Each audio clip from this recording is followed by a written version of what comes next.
नमस्कार, आप देख रहे हैं लाख टके की बात। मैं हूं अनुराग दीक्षित। कातिल कोरोना के कहर के बीच सरकार ने होम आइसोलेशन के नियमों में बदलाव किया है। दरअसल देश के अलग अलग राज्यों में दवाई भी और कड़ाई भी के नियम असर दिखाने लगे हैं। कई राज्यों में पॉजिटिविटी रेट में कमी दर्ज की जा रही है। ऐसे में कोरोना के खिलाफ जंग को और धारदार बनाने और वक्त की जरूरत के हिसाब से बदलाव की कोशिश की जा रही है।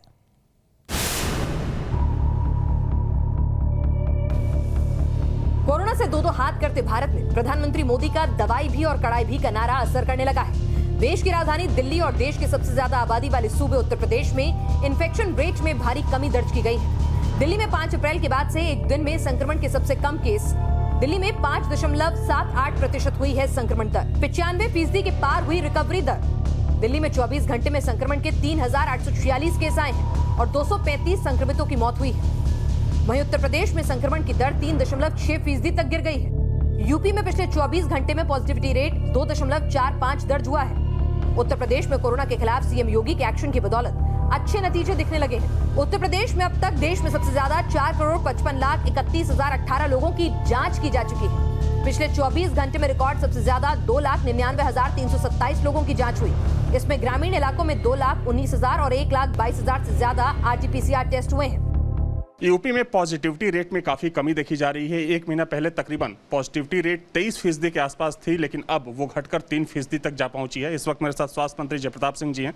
सर, पॉजिटिविटी रेट तो कम हो रहा है, लेकिन जो मौतों का आंकड़ा है सर वो नीचे नहीं जा रहा है। तमाम जिलों से ऐसी खबर आ रही है कि कम संक्रमण के बाद भी जो मौतों का आंकड़ा है वो जस का तस बना हुआ है।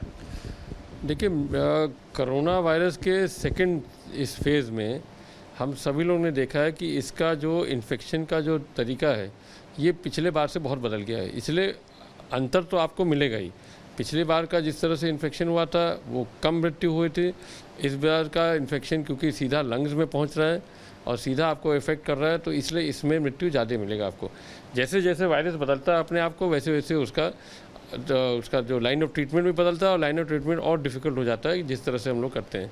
तो ये स्वाभाविक है कि जब नंबर ऑफ़ केसेस आपका 38,000 तक पहुँच गया था एक समय प्रतिदिन, और मृत्यु भी हम लोग का अभी तक जितना हम लोग देख रहे हैं पिछले बार से थोड़ा सा ज़्यादा तो है, मगर फिर संक्रमण भी उसी हिसाब से है। पिछले बार लंग्स को इफेक्ट नहीं किया था, इस बार लंग्स को इफेक्ट कर रहा है। जिस दवाई को आप देते भी हैं, जो लाइन ऑफ ट्रीटमेंट जो भी अभी तय हुआ है, उस दवाई से आपके आफ्टर इफेक्ट्स भी आते हैं। रेमडेसिविर आप देते हैं तो आपका लिवर को भी इफेक्ट करता है, आपके और भी अंग को इफेक्ट कर सकता है। तो जितना स्ट्रॉन्ग दवाई आप इसके लिए देंगे उतना आपके शरीर के अन्य अंग को भी इफेक्ट कर जाता है। इसलिए मृत्यु की इससे और पोस्ट कोविड आपके डेथ्स भी काफ़ी हो रहे हैं। राजधानी दिल्ली में भी कोरोना के खिलाफ जंग रंगला रही है। पिछले 24 घंटों में दिल्ली में संक्रमण दर घटकर 5.78% हो गई है। ये संक्रमण दर 6 अप्रैल के बाद अब तक की सबसे कम है। 6 अप्रैल को संक्रमण दर 4.93% दर्ज की गई थी। संक्रमण के कम होते मामलों के बीच केंद्र सरकार ने होम आइसोलेशन के नियमों में बदलाव किया है। कोरोना के हल्के या बिना लक्षण वाले मरीजों के लिए नई गाइडलाइंस जारी की गई है। 2 जुलाई 2020 को केंद्र सरकार की तरफ से होम आइसोलेशन के लिए गाइडलाइंस तैयार किए गए थे। इसमें अब संशोधन है। नए गाइडलाइंस के मुताबिक जिन मरीजों में कोरोना के हल्के लक्षण हो या फिर कोई लक्षण ना हो, वो होम आइसोलेशन में रह सकते हैं। घर में उनके लिए एक अलग से हवादार कमरा होना चाहिए। मरीज की देखभाल के लिए एक व्यक्ति 24 घंटे उपलब्ध रहना चाहिए।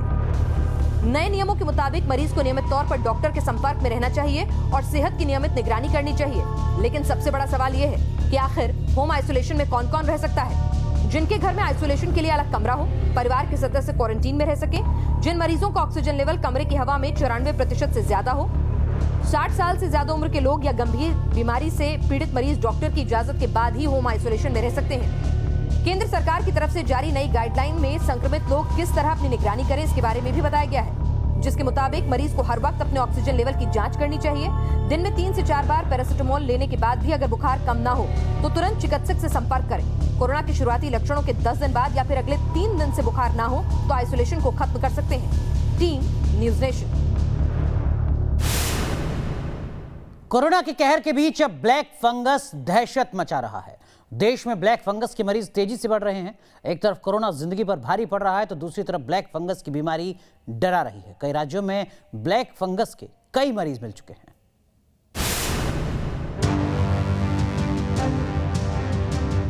देश में ब्लैक फंगस अब घातक रूप अख्तियार करता जा रहा है। ब्लैक फंगस के बढ़ते मरीजों की तादाद से लोगों के बीच दहशत पसर गई है।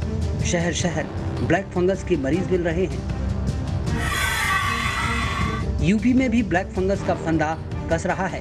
कई जिलों में ब्लैक फंगस के मरीज मिल चुके हैं।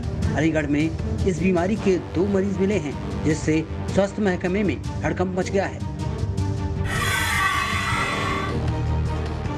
मेरठ में भी ब्लैक फंगस को लेकर लोगों में खौफ दिख रहा है। यहाँ भी ब्लैक फंगस के मरीज मिले हैं, जिसके बाद प्रशासन ने विशेष सावधानी बरतने को कहा है। जो मेन एंटी फंगल इंजेक्शन है वो हमें पहले से कुछ थी हमारे पास, और फर्दर सप्लाईज के लिए हमारी गाड़ी आज लखनऊ पहुंच रही है। वो दवा भी मिल जाएगी। इसके लिए अलग वार्ड एलएलआरएम में बना के डेडिकेटेड जो स्पेशलिस्ट है एलएलआरएम का वरिष्ठ कंसल्टेंट से इसको लगाया गया है। यूपी के अमरोहा में ब्लैक फंगस को लेकर डर पसर गया है। ऐसे में कोरोना मरीजों के इलाज में सावधानी बरतने के निर्देश दिए गए हैं। ब्लैक फंगस से सबसे ज्यादा टेंशन मध्य प्रदेश में दिख रही है। भोपाल और इंदौर से लेकर ग्वालियर तक हर जगह ब्लैक फंगस के मरीज मिले हैं। इस खतरे को देखते हुए भोपाल में पोस्ट कोविड-19 के मरीजों के लिए नेजल एंडोस्कोपी का अभियान शुरू किया जा रहा है।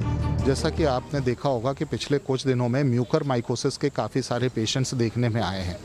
जो नेजल एंडोस्कोपी है वो म्यूकर माइकोसिस के कारण जो साइनसेस में नेक्रोटिक टिश्यू इकट्ठा हो जाता है, जो फंगल हाइफी इकट्ठे हो जाते हैं, उसके डिब्राइडमेंट की एक तरीका है जिसमें बड़े ऑपरेशन की ज़रूरत नहीं पड़ती है। सिर्फ एंडोस्कोपी के माध्यम से उस नेक्रोटिक टिश्यू को निकाल दिया जाता है, जिससे जो रिकवरी होती है वो तेज़ हो जाती है।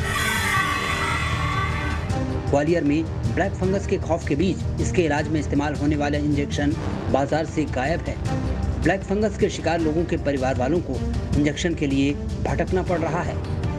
ऐसी बहुत सारी दवाइयां हैं, जैसे कोरोना के लिए रेमडेसिविर इंजेक्शन को लेकर जनता परेशान हो रही है, वैसे ही आज ब्लैक फंगस से संबंधित कोई भी दवा बाजार में नहीं मिल रही है। लोग अपनों को बचाने के लिए तड़प रहे हैं। लाखों रुपए खर्च हो रहा है और कोई सुध लेने वाला नहीं है। ब्लैक फंगस के खतरे को देखते हुए राजस्थान सरकार ने इस बीमारी को महामारी घोषित कर दिया है। इसकी वजह है कि राजस्थान के तमाम जिलों में ब्लैक फंगस के मरीज मिल रहे हैं। जानकारी के मुताबिक राजस्थान में करीब 400 लोग ब्लैक फंगस से पीड़ित हैं। Team news nation. गांव-गांव कोरोना से हालात बेकाबू हो रहे हैं। न टेस्टिंग है, न इलाज। नतीजा लोगों की जान जा रही है। देश भर के तमाम गांव में कोरोना दस्तक दे चुका है। ऐसे में न्यूज़ नेशन की टीम कानपुर के टिकरा गांव में पहुंची। यहां पहुंचने पर गांव वालों ने दावा किया कि पिछले 1 महीने में 30 लोगों की मौत हो चुकी है। बावजूद इसके प्रशासन ने गांव की सुध तक नहीं ली। उत्तर प्रदेश में अगर कोरोना की बात करें तो शहरों से अब कोरोना का रुख गांव की ओर हो चला है और गांव में स्थिति भीषण बनी हुई है। लोग परेशान हैं क्योंकि उनको इलाज नहीं समय पे मिल रहा है और उसी का नतीजा ये है कि अधिकतर गांव में जो मौतों की संख्या है वो लगातार बढ़ती जा रही है। हाल फिलहाल अगर हम 1 महीने की बात करें तो 1 महीने में कानपुर के अलग अलग गाँवों में लोगों की मौत हुई है। उनमें कोरोना के लक्षण थे। लोगों की कैसी स्थिति है कोरोना को लेकर, यहाँ हालात कैसे हैं, इसका जायज़ा लेने के लिए आज हम टिकरा गांव में खुद मौजूद हैं, ग्राउंड जीरो पे। और यहाँ पर देखिए जो गांव की जनता है वो मौजूद है और वो अपनी जुबानी ये बताएगी कि आखिर इस वीवीआईपी गांव में हालात कोरोना को लेकर कैसे हैं। जैसा पहले था वैसे ही अभी भी है, उससे ज़्यादा भीड़ है यहाँ पे हो गए। अच्छा। और मरने वालों की जनसंख्या बहुत हो गई। अच्छा। कम से कम 30-35 हो गई। यहाँ ना कभी कोई सांसद आया ना विधायक आया। नहीं, स्वास्थ्य टीम एक दो चक्कर आई है। हालांकि वो जो रैंडम टेस्ट किए 2-4 लोगों के, और वैसे जो लोग यहाँ डेथ हुई है उनके यहाँ कोई भी सरकार की तरफ से या जनप्रतिनिधियों की तरफ से या किसी ऑफिसर की तरफ से कोई भी। लेकिन ये तो वीआईपी गांव है। हाँ, वीआईपी गांव है सर, लेकिन उस तरीके का कोई लाभ नहीं मिला है। कोई इलाज नहीं मिला। यही झोला छाप डॉक्टर बेचारे जो है सब भगवान हो गए, सब लोगों को जिलाया। और शहर में बड़े अस्पतालों में तो मरीज को छूते भी नहीं है, लेते भी नहीं है, कहते जगह नहीं है। बहुत समस्याएं, बहुत लोग मर गए भाई, अस्पताल में नहीं भर्ती हो पाए, मर गए। हम कहीं पनकी में देख रहे हैं, गंगागंज में देख रहे हैं, कहीं यहाँ देख रहे हैं। और यहाँ स्वास्थ्य केंद्र का 2nd नंबर वो है, हाँ उपकेंद्र, लेकिन यहाँ पर आज तक कोई अधिकारी या कोई डॉक्टर नहीं बैठा। 30 लोगों का ऐसा गाँव वालों का दावा है कि 30 लोगों की यहाँ पर डेथ हुई होगी करीब 1 महीने के अंदर। और आदर्श सांसद ग्राम है ये, लेकिन यहाँ पर सुविधाएं वैसी कुछ नहीं है। बाकी जो मूलभूत सुविधाओं की बात करें, हम आपको तस्वीर दिखाते हैं। आज यहाँ पर थोड़ी हल्की फुल्की बारिश हो गई, उसके बाद देखिए किस तरह जो सड़कें हैं वहाँ पानी भर गया है, कीचड़ है। लेकिन इस जो गांव के लोग हैं वो तो हैरत अंगेज तरीके से उनका मानना है कि ये आदर्श गांव जो है वो सिर्फ नाम मात्र का है, क्योंकि यहाँ पर जो सुविधाएं वो बिल्कुल नाकाफ़ी के बराबर है। और सबसे बड़ी बात, लोगों ने अपने सांसद को यहाँ आज तक कभी देखा ही नहीं है। तो ये सोचने वाली बात है कि मूलभूत सुविधाओं की तो बात छोड़ दीजिए, वो यहाँ पर मौजूद हैं, लेकिन इस कोरोना काल में जब लोगों को अपने सांसद की बेहद ज़रूरत थी, अपने जनप्रतिनिधि की बेहद ज़रूरत थी, वो यहाँ पर एक बार भी नहीं आए, यहाँ तक कि उन्होंने कोई सुविधाएं भी नहीं पहुँचाई। और आलम ये रहा कि यहाँ गांव टिकरा गांव में स्थिति बेहद ख़राब है। 30 से ज़्यादा लोगों की यहाँ पर मौत हो चुकी है और अभी भी काफ़ी लोग यहाँ पर बीमार हैं। लेकिन जो लोग हैं उनका ये मानना है कि जो सांसद सतदेव पचौरी है, जो उन्होंने इस गांव को, टिकरा गांव को गोद लिया है, वो बस दिखावे मात्र का है और यहाँ पर सुविधाएं बिल्कुल भी नहीं है। वीडियो जर्नलिस्ट पुनीत पांडे के साथ अमित सिंह, न्यूज़ नेशन, कानपुर। वाराणसी के डोमरी गांव में कोरोना को लेकर लोग लापरवाह नजर आए। यहां ना कोई मास्क पहन रहा है, ना कोरोना नियमों का पालन हो रहा है। इसके अलावा गांव में स्वास्थ्य व्यवस्था भी ना के बराबर नजर आई। ये रिपोर्ट देखिए। कोरोना संक्रमण की दूसरी लहर के इतने दिनों बाद वाराणसी के प्रधानमंत्री नरेंद्र मोदी द्वारा गोद लिए हुए डुमरी गांव में आज यहां पर टेस्टिंग कैंप लगा है। पर टेस्टिंग कैंप में अधिकतर गांव वाले हिस्सा नहीं ले रहे हैं। सिर्फ वही लोग देखे जा रहे हैं जो एएनएम है या फिर आशा कार्यकर्ता है। गांव में तस्वीरों में आप देखिए कि अधिकतर लोगों के चेहरे पर मास्क नहीं है, लोग मास्क नहीं पहन रहे हैं। खुलेआम यहाँ पर समोसा और पकौड़ी बेचे जा रहे हैं। कोई भी कोरोना के गाइडलाइन का पालन नहीं हो रहा है और ये दर्शाता है कि गांव में किस तरीके से कोरोना संक्रमण तेज़ी से फैल रहा है।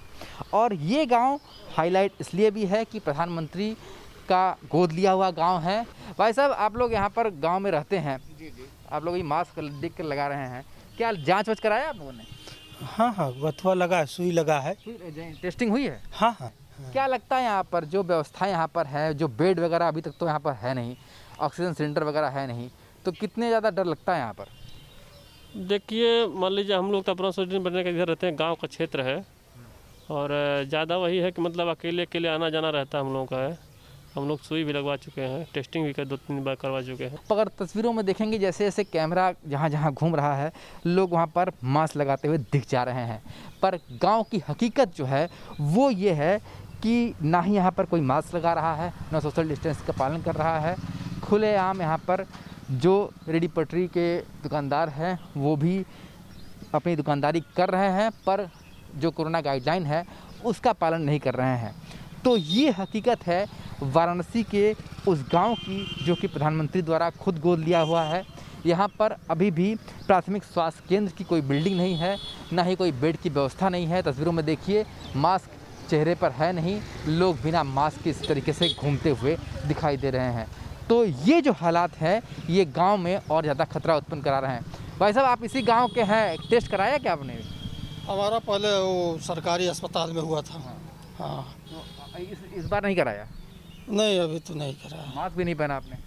हाँ, मास्क तो अभी हम आप लोग को देखने के लिए ही निकले थे। मास्क पहनना चाहिए ना? हाँ। मास्क पहनने की लगातार गुजारिश की जा रही है क्योंकि गांव में संक्रमण अब फैल रहा है। ऐसे में लोग अगर मास्क नहीं पहनेंगे, देखिए ये भी शख्स हैं जो बिना मास्क लगाए ही जा रहे हैं। तो गांव में इस तरीके के जो कोरोना गाइडलाइन है उसका पालन नहीं हो रहा है और जो सुख सुविधा है वो भी पूरी तरीके से नहीं है।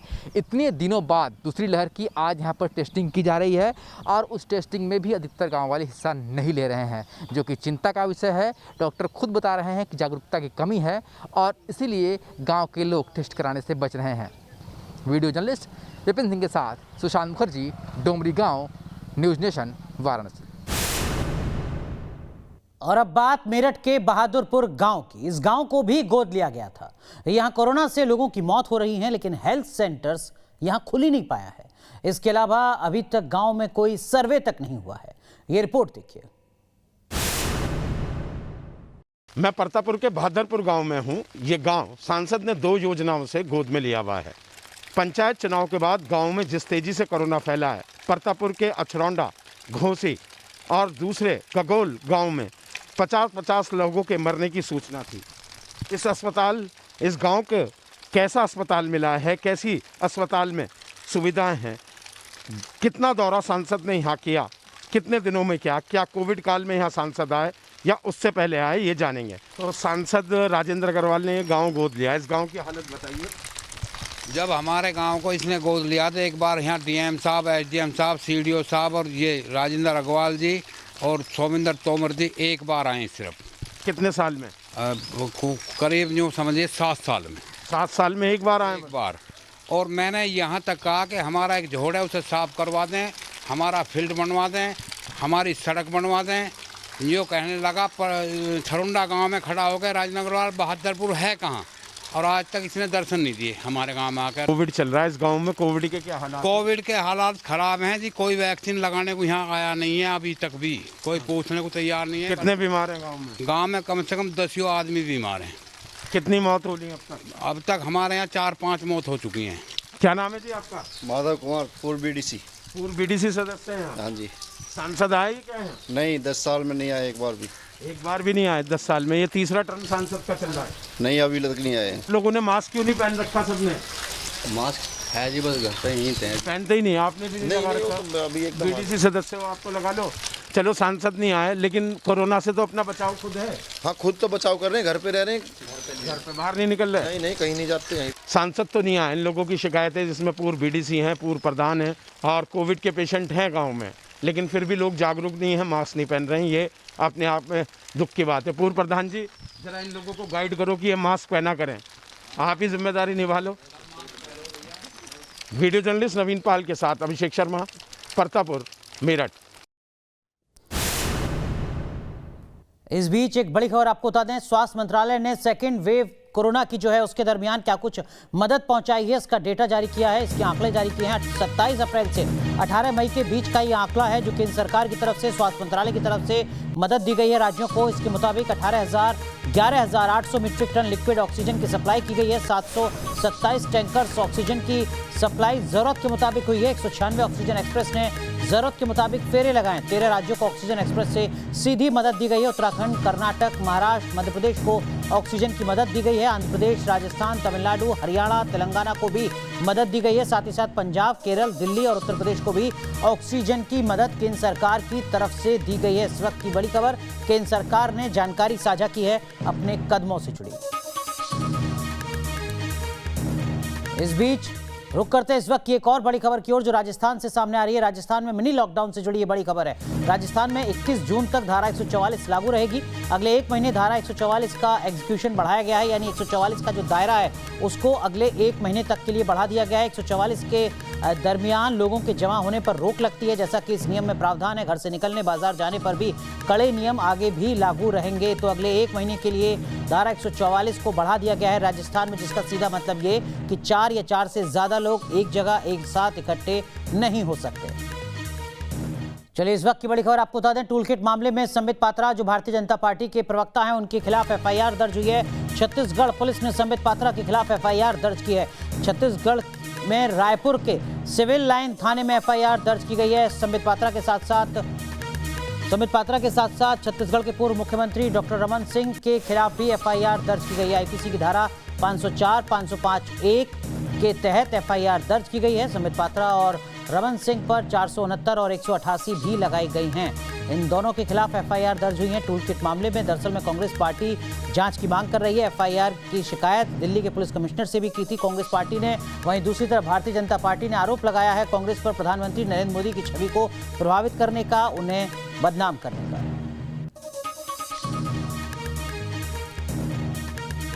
कुल मिलाकर टूलकिट प्रोपेगेंडा को लेकर विवाद गहराता जा रहा है। इस मामले पर जूना अखाड़े के आचार्य महामंडलेश्वर अवधेशानंद गिरी भड़क गए। वहीं योग गुरु रामदेव ने टूलकिट विवाद को हिंदुत्व को बदनाम करने की साजिश करार दिया। टूलकिट के माध्यम से कुंभ मेला और सनातन हिंदू धर्म को बदनाम करना एक बहुत बड़ी सामाजिक, सांस्कृतिक और राजनीतिक साजिश, पाप और अपराध है। और जो लोग ऐसा कर रहे हैं, मेरे उनसे हाथ जोड़ करके प्रार्थना है, जो आपको राजनीति करनी हो कीजिए, लेकिन 100 करोड़ से ज्यादा हिंदुओं का अपमान मत कीजिए। यह एक बहुत बड़ी घिनौनी हरकत आप कर रहे हैं। यह देश आपको कभी माफ नहीं करेगा। और मैं सारे देश के लोगों से आह्वान करता हूं कि ऐसी सनातन विरोधी और भारत विरोधी ताकतों का मिलकर के बहिष्कार और विरोध करना चाहिए। एक टूल किट के द्वारा ये दुष्प्रचार किया जा रहा है कि कुंभ के मेले से कोरोना का संक्रमण गया, आंकड़ों की सत्यता को पहचानिए। तो एक सुनियोजित ढंग से भारत की संस्कृति, संस्कार अथवा हमारी आस्था, हमारी पर्व परंपरा, मूल्यों पर और विशेषकर हमारी सांस्कृतिक निष्ठा पर प्रहार किए जा रहे हैं। आंकड़ों को देखें, उसके यथार्थ को समझें। कुंभ से कोरोना का प्रकोप नहीं गया है और कृपया करके इस पर बहुत अधिक राजनीति करना शोभा नहीं देता।